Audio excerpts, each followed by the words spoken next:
पिता पुत्र का ये बलिदान।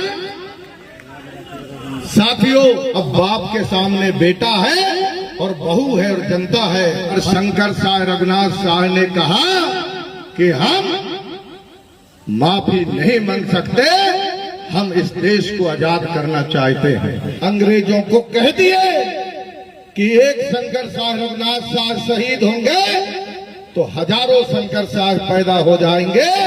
हम झुकने वाले नहीं हैं, लड़ कर मुकाबला करने वाले।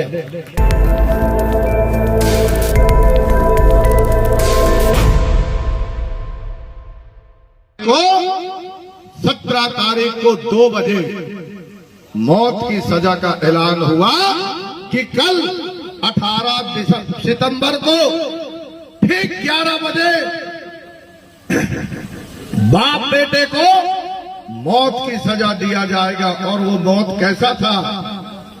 खुले चौराहे में खड़े करो।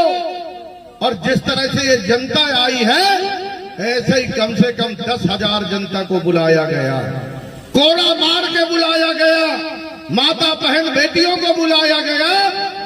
उसमें रघुनाथ शाह की पत्नी भी वहां पर खड़ी थी और सबके सामने खड़ा किया गया और अंतिम अवसर दिया गया कि अभी भी माफी मांग लो।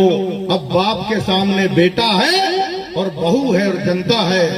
बेटे के सामने एक तरफ बाप है, दूसरी तरफ उसकी पत्नी है और वहां जनता खड़े हैं। अवसर है, माफी मांग लो। पर शंकर शाह रघुनाथ शाह ने कहा कि हम माफी नहीं मांग सकते, हम इस देश को आजाद करना चाहते हैं। और परिणाम यह हुआ, 18 सितंबर आज का ही दिन था। 11 बजे तोप चलता है, पिता पुत्र के चिथड़े चिथड़े उड़ जाते हैं। शहीद हो गए पर झुके नहीं।